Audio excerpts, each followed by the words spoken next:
I'm joined as I am each month by our own Dr. Joe Sirven of WJCT's program and podcast, What's Health Got to Do with It? He helps us break down the latest medical headlines, and he takes your calls and questions on any healthcare topic.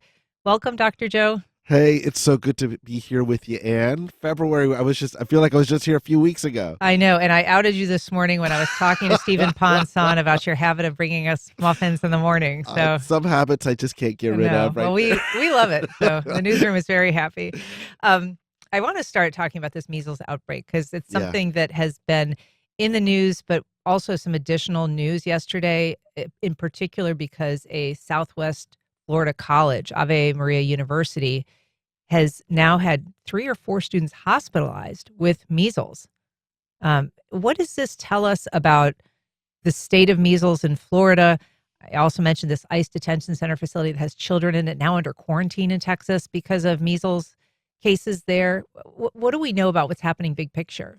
Big picture is that this is reflecting what the other headlines, and I know we've chatted about this in our previous house calls. This is just kind of a continuation of the same story. Once upon a time, we were talking about the Texas outbreak in the summer. More recently, we're talking about the South Carolina outbreak. After the holidays, we talked about the airport. This is the continuation of it. Measles, just as a reminder, everyone, literally one of the most infectious viruses known at this time, until something else is discovered, known to humans in general. Each person who has measles has the ability to infect somewhere between 14 to 17 other people. It is that contagious. The reason it's so contagious is, number one, it can hang around in a lot of places. It could be in the air for up to like a few hours after an infected person has left the room. It's that type of stuff. And then the other thing is that it loves to find unvaccinated people. And so with vaccination rates going down, this is what we get. So this is not a surprise. If anything, it's sad because it's preventable. It's so preventable.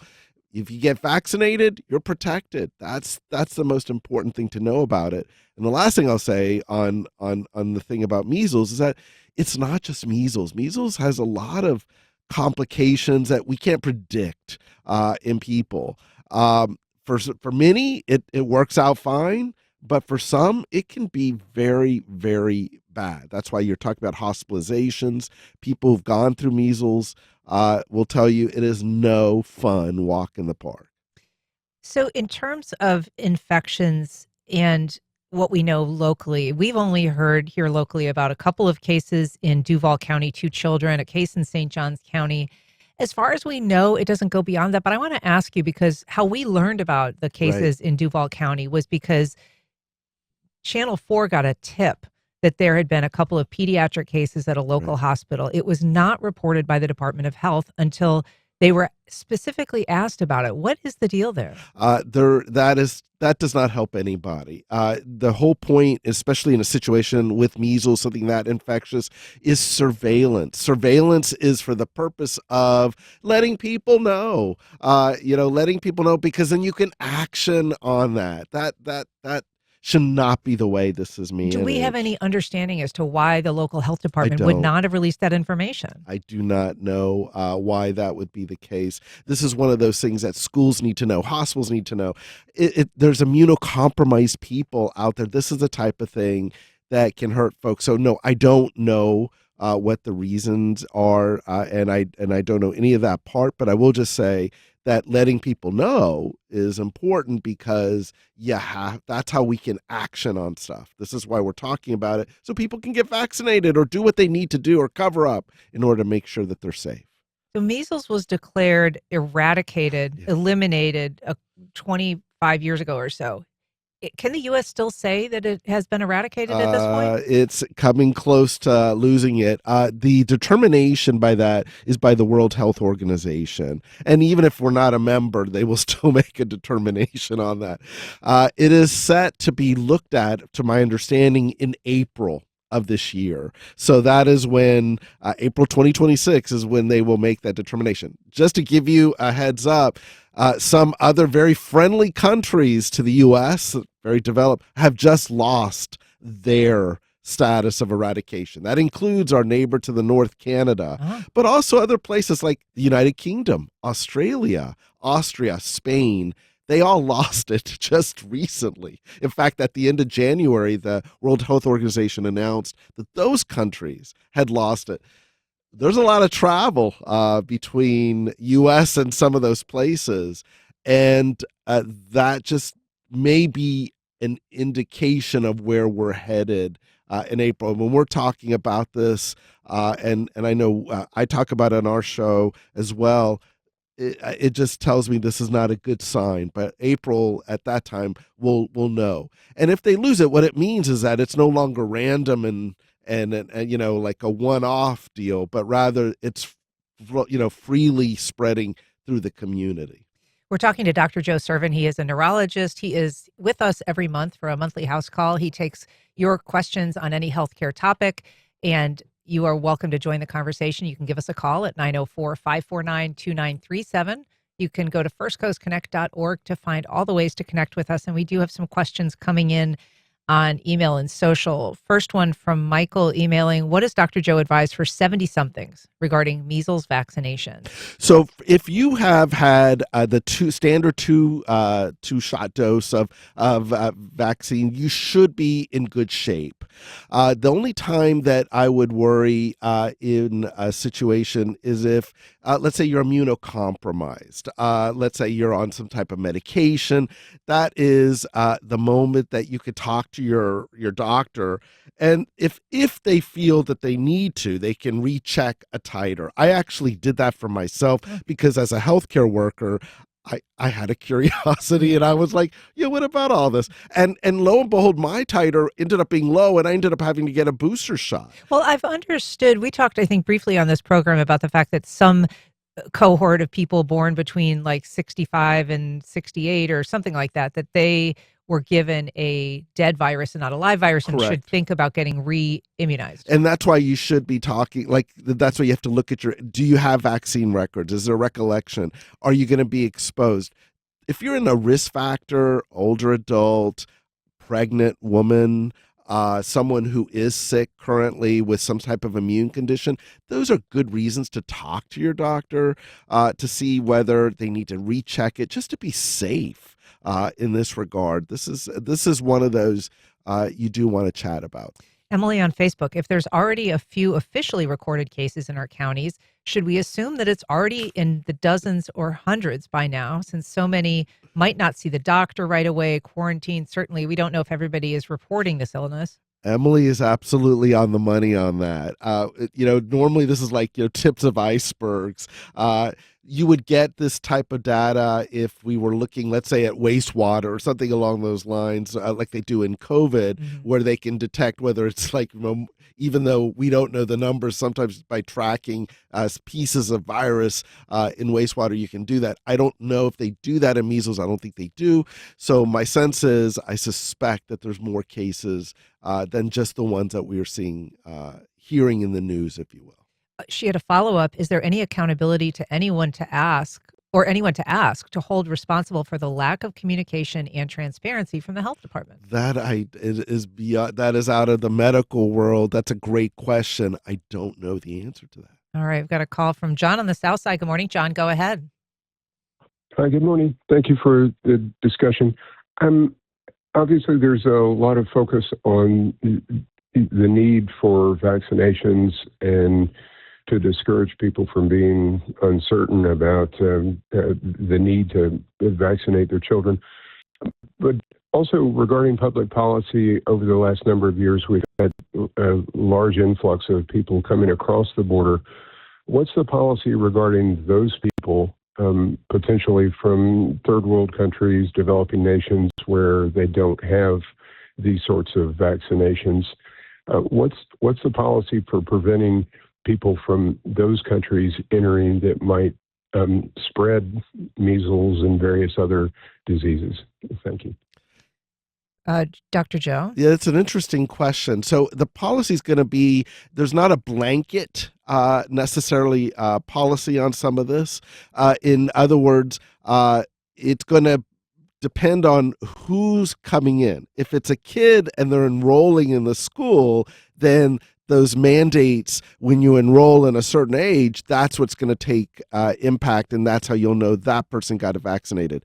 If those people are working in healthcare or some type of other job that has elements of checking into that, they will be captured in that. If you're not in those roles, yeah, that is there's nothing that says you cannot be infected in that regard. I should say our producer, and your producer, Stacey Bennett, says that when it comes to U.S. Customs and Immigration Services, if you're applying for a U.S. immigrant visa or you're seeking lawful permanent resident status, you must receive specific vaccinations. And currently that includes the MMR, polio, tetanus, diphtheria, and a handful of others that are no longer required, for instance, by our state. I've got a call from Bob in Lakewood. Good morning, Bob. Go ahead. Hello, doctor, and good morning. I'm wondering about leg cramps. I'm an older person, but I do keep up with my exercises somewhat, not religiously, but I also get, not during exercising, but maybe during the day, leg cramps. And what causes it? What can I do maybe to prevent them? Thanks, Bob. I mean, those can be really disruptive and painful. So leg cramps can be a sign of a lot of different things. So number one, I would want to make sure that when you talk to your doctor about this, number one, what about the prescription medications? Certain medications, especially common ones like cholesterol-lowering medications, sometimes they can cause things that feel like cramps, and other people it feels like ache. So that I'd be looking in your own medicine cabinet and asking about potential side effect. The other thing is to look for certain vitamin deficiency. Sometimes iron deficiency can present as cramps. The third thing is make sure that there's nothing wrong with circulation in the legs.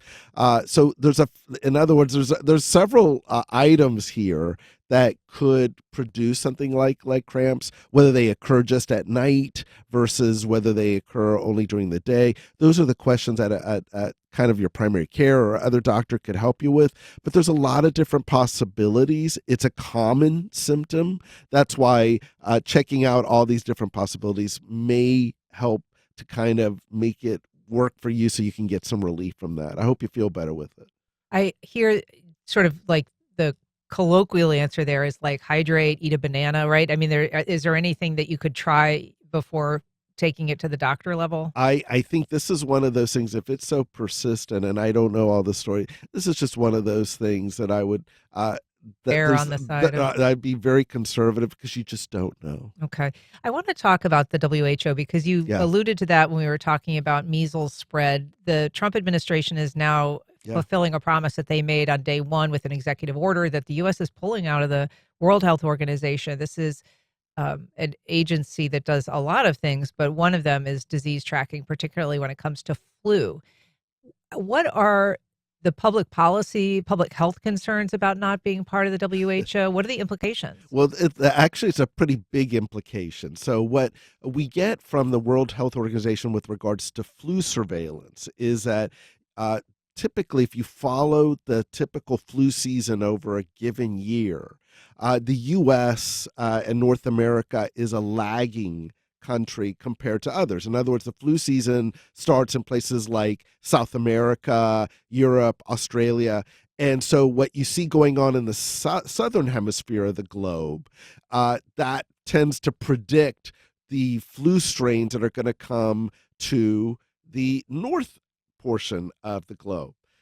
As such, then the vaccines that are created that we all go out and get in September, October are created based on the prediction of what was the prevalent strains of the flu virus happening in those southern hemisphere area. We get that data from the World Health Organization surveillance. So when we're not part of that, then that means that our predictions for flu vaccines and like what variant they should be targeting may not be as accurate as they could be. And therefore, if you think about it, that is a very practical day-to-day life. All of us go out and get these flu vaccines, but it may be off because we don't have that data. So it's going to depend on how good the prediction is made by the people making that flu vaccine. And the Trump administration has said that they will rely on, quote, trusted institutions to provide this information, but they so far have not named any of these. They haven't confirmed if these institutions will be qualified to conduct disease surveillance. So there's unanswered questions there. And it's not just the flu, although the flu is itself deadly. We know that there's been 18 million people in the U.S. sickened so far this year. Nearly 10,000 have died, including 32 children. So it is, very serious consequences. But you alerted me this morning to an infection that has occurred, a couple of cases for a very infectious disease. Can you update us on what we know about Nipah? The Nipah virus. So this is one of those is very concerning, but I'm going to try to put it in context so that we don't get too nervous about it at this point. So the Nipah virus, there is a small outbreak, very small, that was reported in one of the southern states of India. The Nipah virus is well known for two reasons. Number one, it was what the movie Contagion was partially based on. Yeah. It has a ridiculously high fatality rate. Between 40 to 70% of people who get it die. Wow. Period. It's just like they play the movie. The vector is a fruit bat. And so it is only through that direct communication with that animal that you get it. Well, initially, it's spread human to human, right? It is. The fruit bat's the first part, okay. But then it can spread to human, but only through direct contact with the body fluids or sources that way. And so here's going to be good news, bad news. The good news to that is that when something has such a horrific high fatality rate and it is not airborne, rather it's like direct contact to fluid, the transmission from human to human is very low. And so that's why you can contain those. But sadly, to those who get it, to direct contact, if you will, it has a very high fatality rate. So that is another example of where World Health Organization that they would know that. What's happening in the southern state of India or in Southeast Asia, that's the type of information that you want to glean to be protected.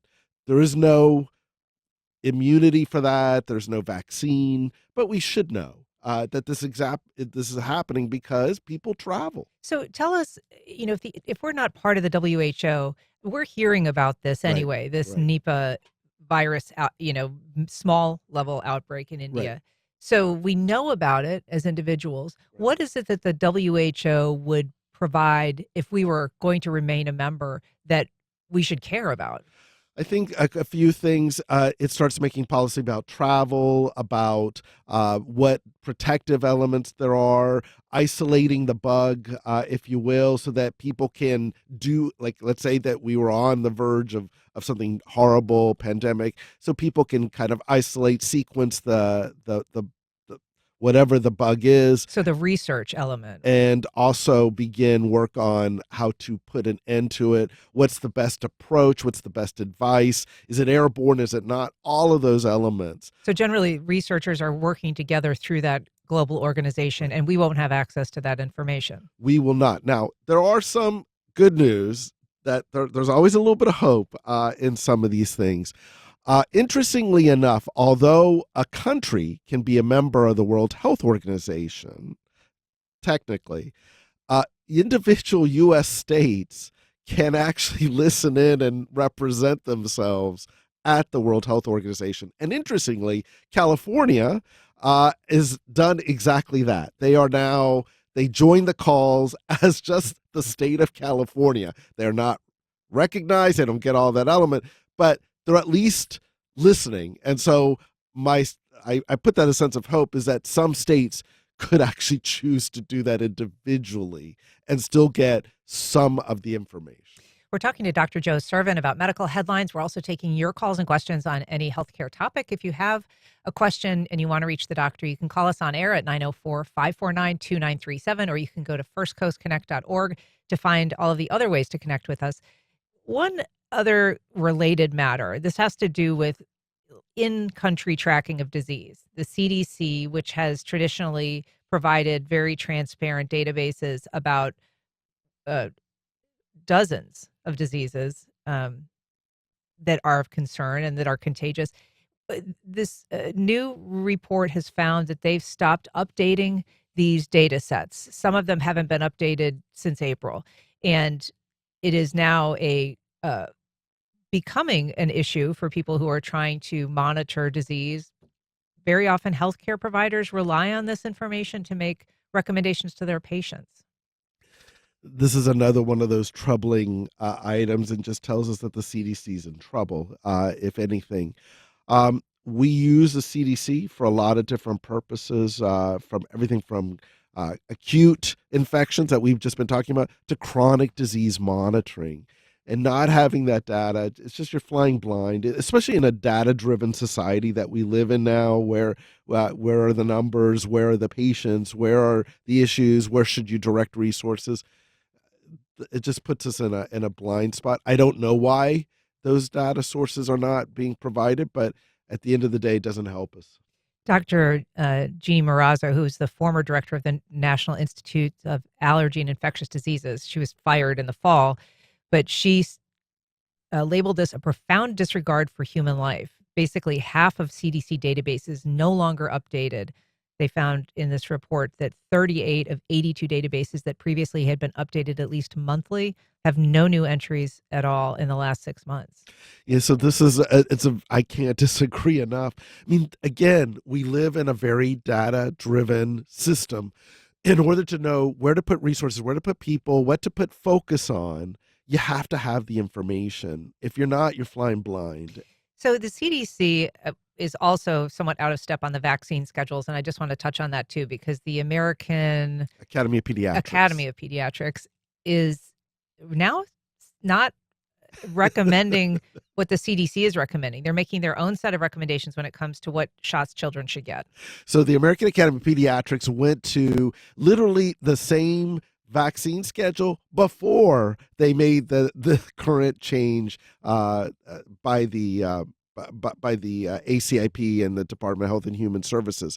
They basically just went back to where we were exactly a month ago or whenever it was that we changed. They are recommending the full 17 vaccines. They were very instrumental in the creation of that original vaccine schedule. So they're just back to where we were. And so they've basically, that's what they have put out there, with the understanding that the U.S. is a fragmented healthcare system. Therefore, we need those extra vaccines to serve as the safety net for all of these other type of conditions that suddenly were taken off the list of vaccines. I mean, this has got to be very confusing for people, particularly parents who are trying to make very consequential healthcare decisions for their kids, and they're being told, this is what the federal government recommends. It's no longer consistent with what the federal government has been recommending.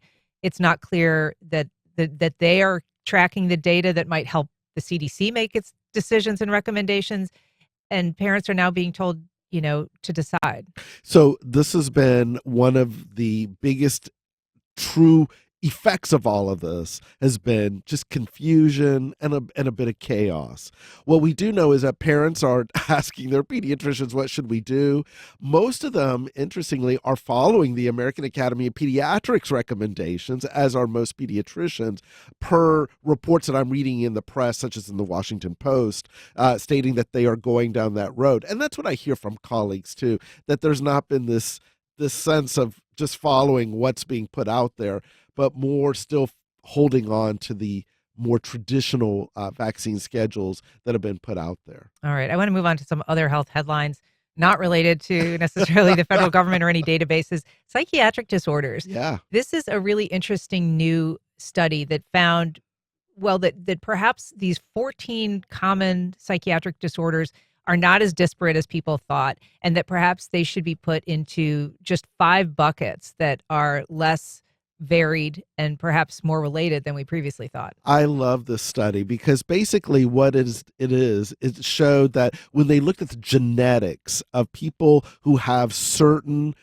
disorders, everything from depression or anxiety to post-traumatic stress, they looked at the genetics of this, and they found that the genetics of these conditions seem to unite these conditions more than they differentiated them. This is a big deal because the main Bible for psychiatric diseases, the DSM-5 is where we are now. They're about to release or in the process of creating DSM-6.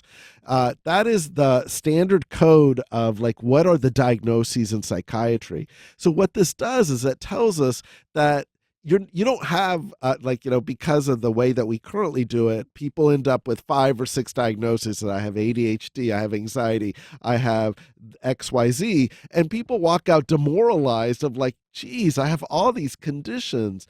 But the truth is that's just humans, segregating out these conditions that actually may not be separate things at all, but rather they're connected genetically. And that's why medications that you use for one of those conditions seem to work for others, because at the end, it's a spectrum and less of a finite thing.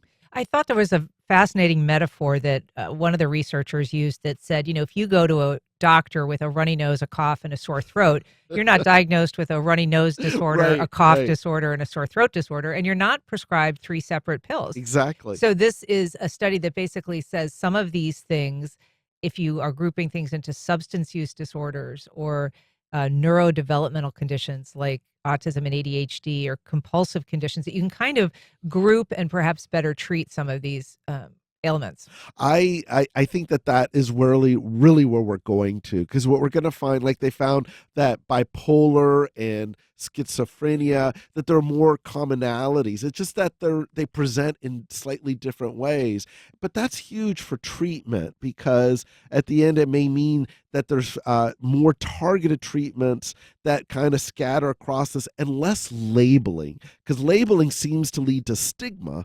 Yeah. And it gets to people, again, very demoralized when they're being told about the thousands of diagnoses they have, and maybe that's just not the way it is. Yeah. I want to ask you as well about some research into nature versus nurture when it comes to longevity. And this is something that may surprise and disappoint people who have been, creating these lifestyle recommendations, influencers who are very into promoting longevity through supplements or some kind of wellness program. This finds that there may be more in your genetic predisposition than in any of your lifestyle choices. So this is one of those that when I read it, I'm like, duh. Like, I'm but I don't want to besmirch the research. I thought this was like one of those very well done studies looking at twins. And twins are fascinating because identical twins, genetically, they share 100% of the same DNA, but what you can decipher from them is that wherever they live, that tells you more about the environment and what happens to them and how it pertains to what happens to your genes. And so what they found is that almost 50% of longevity, like your choices, how long you live, is based in your genes. I took it, all wellness influencers, all hope is not lost for you. It just means that in our code is a certain amount of longevity. Now, whether you reach the end of your longevity, the longest you can, is based on these environmental decisions you make. So if I'm coded to live into my 90s, well, if I make it to my 90s, it's going to depend on the decisions I make about my food and exercise and mental health. So there's still a bit of a role for day-to-day decisions. But yeah, for some, we are different people are born with different sense of longevity. And, in humans that can, the longest I think it's been reported is 120 years or something like that, only some people are coded that way.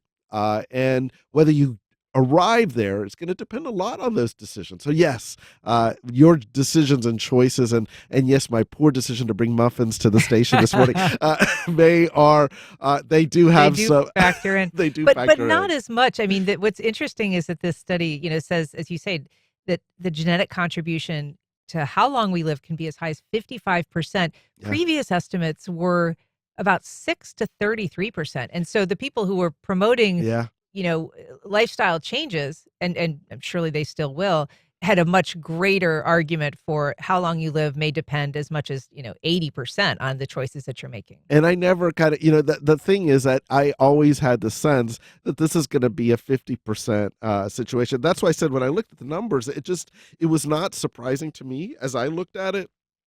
But is the review from Dr. Joe.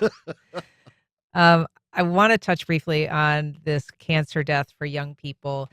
Colorectal cancer, because this is really an outlier. We know that, younger people are getting cancers more frequently, but colorectal cancer is now such an outlier because the death rate is continuing to rise.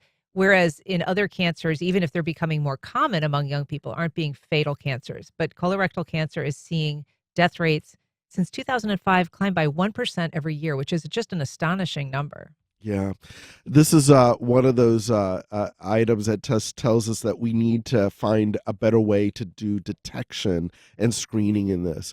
The thing about colorectal cancer is by the time that someone has symptoms, you're already at a place where things have spread or gotten to a place that your interventions are not going to be as broad in terms of getting it under control. So this turns us back into perhaps we need to rethink screening.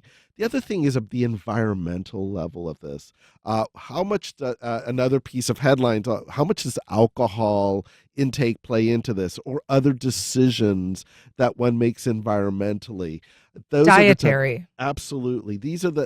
That's where this comes into it. And we don't have all those answers, but it does seem to all be kind of taking us to a place that we need to be doing a better job with screening and making better decisions and better research to kind of give people actionable advice in terms of how to curb this, because this is a bit of a surprise to see how this is kind of increasing like this. These numbers are not something we're seeing in other cancers for that matter. Right, and people in their 20s, 30s, and 40s are starting to see not just cancer detection, but fatalities. And contrary to what we were saying in just the previous conversation, right, this really might be one of those places where those lifestyle choices are going to be determinant. Absolutely. I think of it like, for instance, we get, once you're of a certain age, you get colonoscopies that are very routine. When are those supposed to begin? There's in the 50s, sometimes late 40s, depending on family history and if there's a direct link is something in that direction. But normally I was in the 50s, you start seeing that people start getting routine colonoscopies. Maybe they need to be shunted to earlier decades of years, depending on risk factors. Again, if family members have had colorectal cancer, this is a reason to kind of be checking in just to make sure you're in a safe place for that. Well, Dr. Joe Sirven, we love having you on. It's great to visit with you and to get caught up on some of the medical headlines. Dr. Joe Sirven's program and podcast, What's Health Got to Do with It, airs on